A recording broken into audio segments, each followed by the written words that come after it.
National Geographical Laboratory, Geological Survey of India, Department of Meteorology, Government of India, along with recently formed National Institutes of Disaster Management, have made the intensive analysis of more than 1,200 earthquakes that have occurred in India in different years in the past. भू भौतिकी प्रयोगशाला, भारतीय भूगर्भीय सर्वेक्षण विभाग, मौसम विभाग, department of the metrology, government of India, Bharat सरकार and along with the recently formed national institutes of disaster management, इन सब ने अपना एक सर्वे किया है, विश्लेषण किया है, जिसके अंदर भारत के अंदर लगभग 12,000 से अधिक जो भूकंप हैं उनका इसमें विश्लेषण किया गया। भारत को इन विश्लेषण के आधार पर 5 अर्थक्वेक जोन के अंदर डिवाइड किया गया है, जिसमें सबसे पहले जो आपकी अर्थक्वेक जोन आती है वो आती है very high damage risk zone.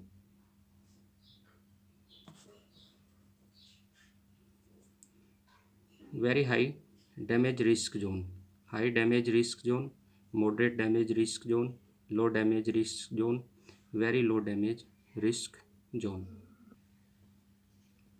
Out of these, the first two zones had experienced some of the most devastating earthquake in India. इनमें से पहले जो दो मुख्य रिस्क जोन हैं जिनमें तेज़ी से भूकंप आते हैं, अधिक भूकंप जो हैं वो अनुभव किए गए हैं, जैसा कि फिगर के अंदर हम इनकी स्टडी करेंगे। इसके बाद आते हैं are vulnerables of this earthquake are the north east state area of the northern Darbhanga and Araria along the Indo Nepal border in Bihar. ये क्षेत्र जो हैं वो सबसे अधिक हाई डैमेज रिस्क जोन के अंदर आते हैं। इनके अलावा इसके अंदर आते हैं Nepal Indo in Bihar, Uttarakhand, western Himachal Pradesh around the Dharamshala and the Kashmir valley in the Himalaya region and the Kutch Gujarat.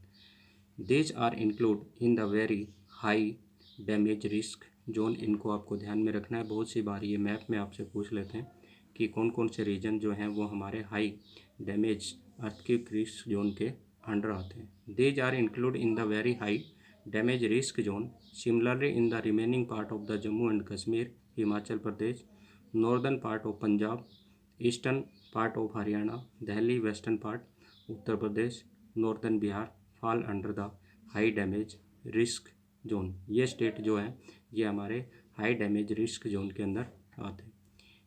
Remaining part of the country fall under the moderate to very low damage risk zone. Most of area that can be considered safe are from of the stable land mass covered under the Deccan plateau. तो उसके अंदर ये include होते हैं। इसके बाद आते हैं आपके भूकंप के consequence of social environmental of earthquake.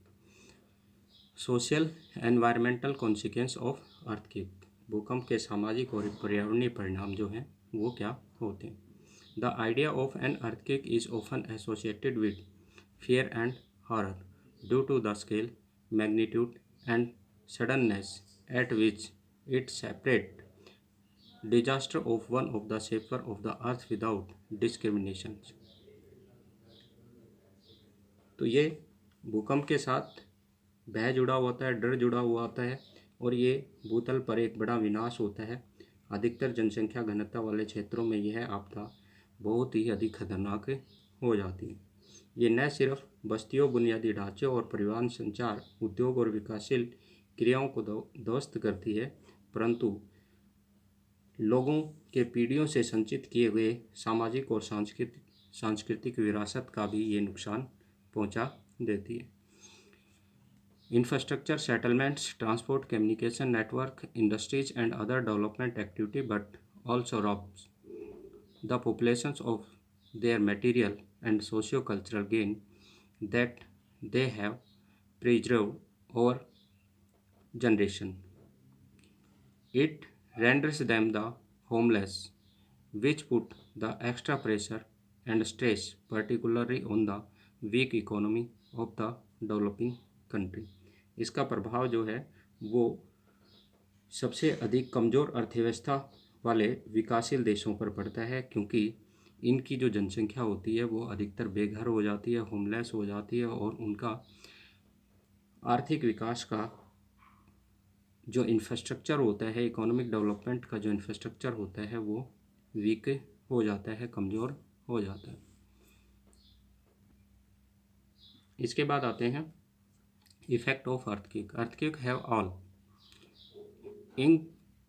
encompassing disaster effect on the area of their occurrence. Some of the important ones are listed in table 7.3। 7.3 के अंदर जो हमारे अर्थक्वेक आते हैं उनका कौन कौन से रीजन्स के ऊपर जो है वो अफेक्ट होता है। ऑन ग्राउंड के ऊपर जब अर्थक्वेक आता है तो उसका क्या अफेक्ट होता है, तो इससे जो फीचर्स होते हैं, मीन्स अर्थ सरफेस के ऊपर जो क्रैक्स वगैरह होती हैं वो पड़ जाती हैं। सेटलमेंट्स वगैरह जो बस्तियां वगैरह होती हैं उनमें दरारें पड़ जाती हैं। लैंडस्लाइड हो जाता है, लिक्विफिकेशंस हो जाता है।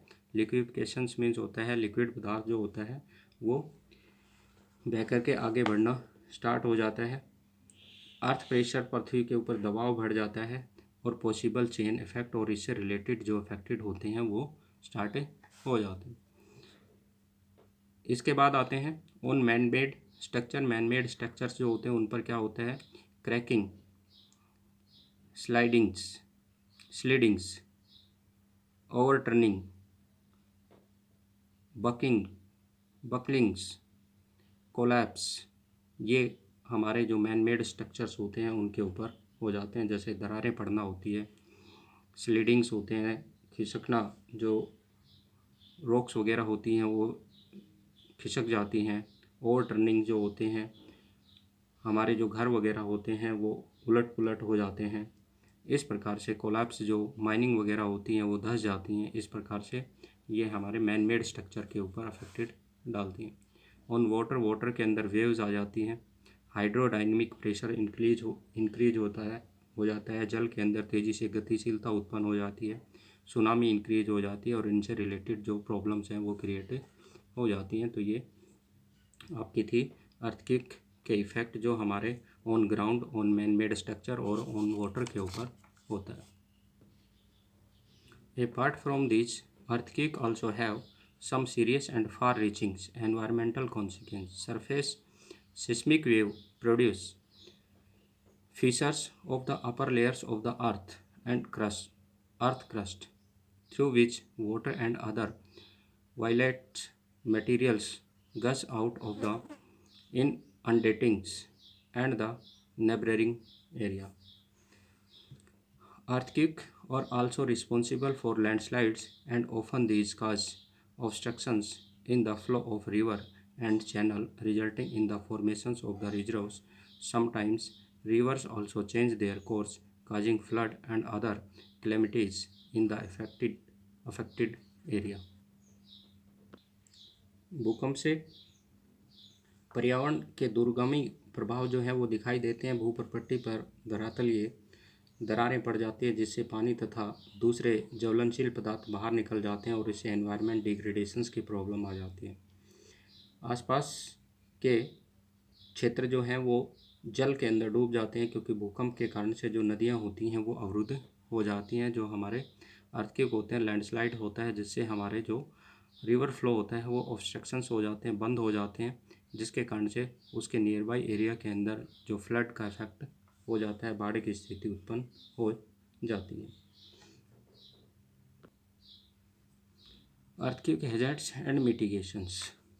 भूकंप के प्रभाव का कम करने के लिए उपाय।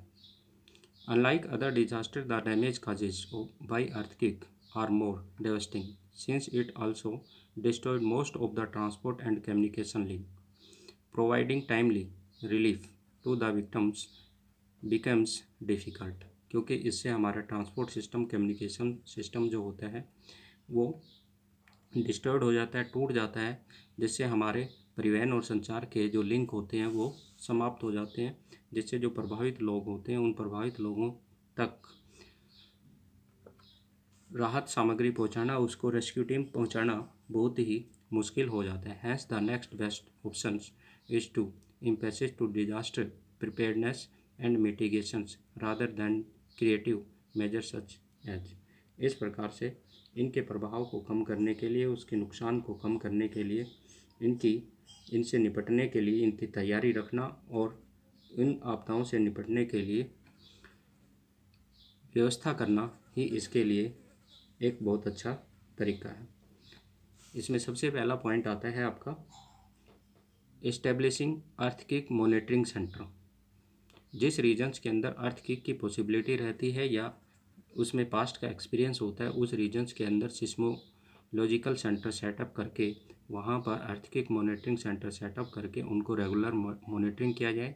और जिस भी रीजन्स के अंदर किसी भी टाइप्स की इसमें इंफॉर्मेशन मिलती है तो उसको फास्टली अदर रीजन्स के अंदर भी जो है वो कम्युनिकेटेड किया जाए, उसका संचार किया जाए। At fast of disseminations of information among the people of the vulnerable area, use of geographical positioning system, GPS system जो है वहाँ पर सेटअप किए जाएँ, जिसके कारण से प्लेटों के अंदर जो मूवमेंट होता है उसको ट्रैक करके उनकी इंफॉर्मेशन प्रोवाइड की जाए। Can be great help of monitoring the movement of tectonic plate.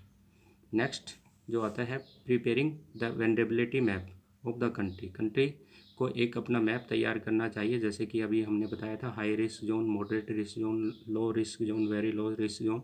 तो इस प्रकार के जो मैप तैयार करके उनकी इंफॉर्मेशन पॉपुलेशंस को प्रोवाइड करें, लोगों को, सिटीजन्स को प्रोवाइड करें, जिससे कि लोग उस रीजन्स के अंदर जो है वो डेवलपमेंट एक्टिविटी जो है, इंडस्ट्रियलाइजेशन, सेटलमेंट और अदर्स जो अर्बनाइजेशंस हैं उनका वहाँ पर कम से कम डेवलप करें।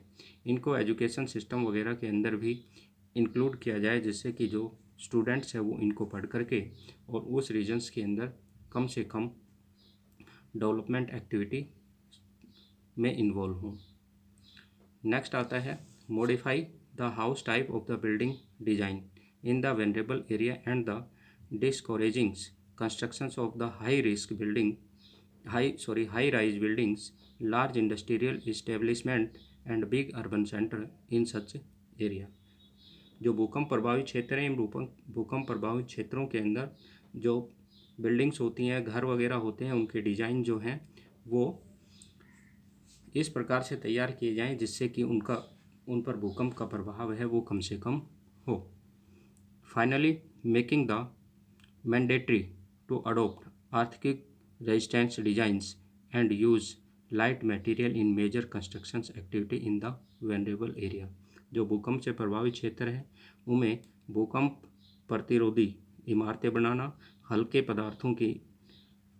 पदार्थों से इमारतें और घरों आदि का निर्माण करना, जिससे कि भूकंप के समय में कम से कम नुकसान हो। तो इस प्रकार के जो कुछ पॉलिसीज़ हैं, कुछ हाउसिंग और बिल्डिंग के जो डिज़ाइंस हैं उनका कंस्ट्रक्शन करके इनके इफ़ेक्ट को हम रिड्यूस कर सकते हैं।